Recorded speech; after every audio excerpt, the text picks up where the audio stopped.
Жалтырап күн ачылды, нурун чачып жылмайды. Кутмандуу күн, биз назик кыздарбыз. Кутмандуу күн, биз эр жүрөк уулдарбыз. Саламатсыңарбы балдар? Кутмандуу күнүңөр менен кайрадан сабат ачуу сабагын баштайбыз. Балдар, бүгүн биздин сабакка үкү келиптир. Ал бизге көптөгөн жаңылыктарды ала келиптир. Үкү тууралуу биз эмне билебиз? Үкү балдар, үлпүлдүк жана майда жүндүү жырткыч куш. Анын канатын кыздардын топуларына тагышат экен. Балдар, үкү да силер жөнүндө көп нерсе билет экен. Кана, силер да үкү айтып көргүлөчү. Үкү. Үкү. Балдар, үкү өзүнүн аты кайсы тыбыштан башталып айтыларын билбей жатыптыр. Келгиле, жардам берели. Үкү деген сөз кайсы тыбыштан башталып айтыларын үкүгө айтып береличи. Кана, үкү. Үкү. Кайсы тыбышты уктуңар? Азаматсыңар. Силер үкү деген сөздү айтканда биринчи үй тыбышын уктуңар. Анда үкү үй тыбышынан башталды. Бүгүн биз силер менен үй тыбышы жана үй тамгасы менен таанышабыз. Кана балдар, мени менен чогуу айтып көргүлөчү. Үй. Үй. Үй. Үй тыбышын айтып жатканда иштен чыккан үн тоскоолдукка учурабай, ичке жана кыска айтылды. Анда үй тыбышы кыска, үндүү тыбыш.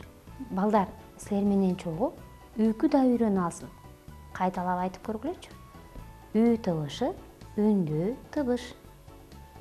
Үй тыбышы үндүү тыбыш. Анда бул үй тамгасынын басма түрү. Ал эми бул жазма түрү. Бул эмне? Бул үтүк. Балдар, келгиле, үкү менен чогуу үтүк деген сөзгө талдоо жүргүзөбүз. Үтүк. Үтүк деген сөздө кайсы тыбыштарды уктуңар? Кана айталы. Ü, t, ü, k. 4 тыбышты уктук. Жана 4 тамга бар. Үтүк. 2 муун болду. Үтүк деген сөздүн башында ü тыбышын айттык. Бул эмне? Күчүк. Чогуу айткылачы. Күчүк. Күчүк деген сөздө 5 тыбыш, 5 тамга бар. Күчүк. 2 муун болду. Ü тыбышы сөздүн ортосунда кездешти. Бул эмне? Бул күзгү. Күзгү. Күзгү деген сөздө 5 тыбыш, 5 тамга бар. Күзгү. 2 муун болду. Ü тыбышы сөздүн ортосунда, аягында кездешти. Демек, ü тыбышы сөздүн башында, ортосунда, аягында кездешет. М, ü, мү, л, ü, лү, к, ü, кү. Эң жакшы биз муун түздүк. Эми үкү муундан сөз түзүп көрөлүчү дейт. Үкү, үлүл, үтүк, үй. Күгө лыны кошсом, күл болду. Күгө ныны кошсом, күн болду. Күлкү.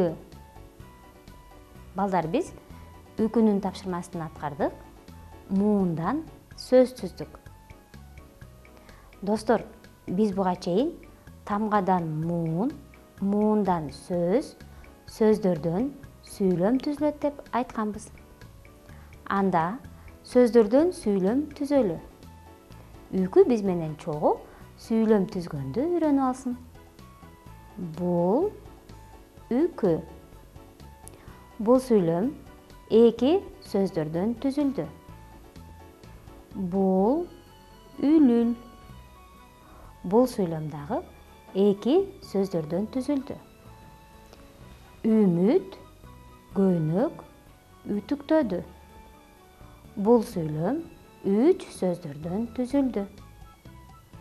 Эң жакшы, биз үкү менен чогуу сүйлөм түзгөндү жана аны окуганды үйрөндүк. Балдар, келгиле анда ой жүгүртүп алалы. Үкү силерге табышмак айтам дейт. Силер сүрөттөрдөн жообун табасыңар. Жөп жөнөкөй жасалган, ысык тыкты каталган, бырыш-тырыш кийимдерим мына ошондо жазылган. Табышмактын жообун сүрөттөрдөн таап көргүлөчү.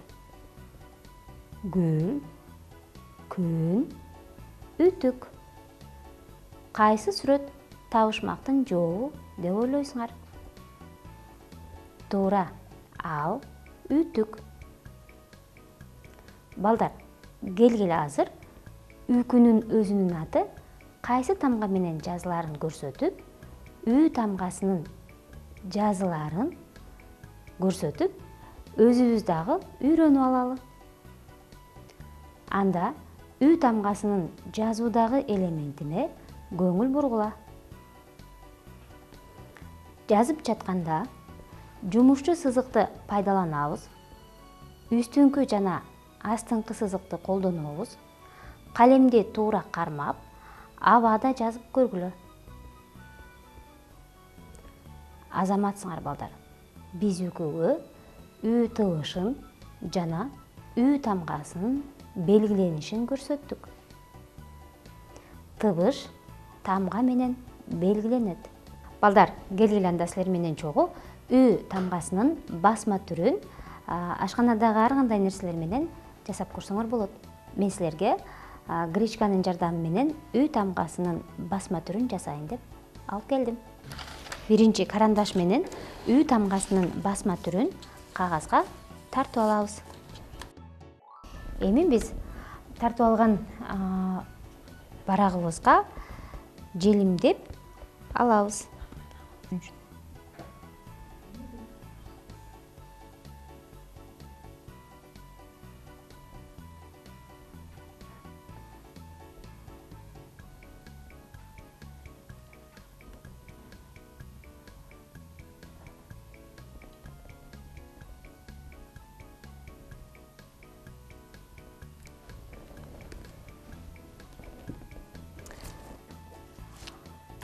Желимдеп алып, эми анын үстүнө гречканы төгүп алабыз.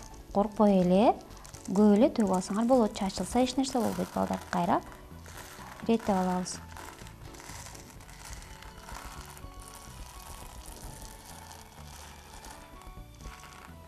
Эми анын үстүнө салфетка менен катуу басып коебуз.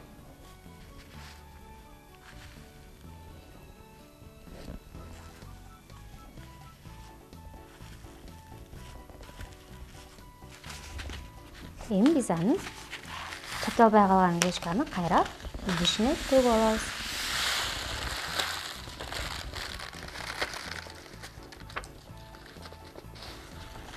Мынакей балдар, мен гречканын жардамы менен үй тамгасынын басма түрүн жасадым. Балдар, бул сүрөттөрдөн үй тыгышы катышкан сүрөттөрдү табабыз. Мээлей, гүл, кол чатыр. Азаматсыңар, гүл деген сөздө үй тыгышы катышты. Демек, кол чатыр менен мээлей ашык.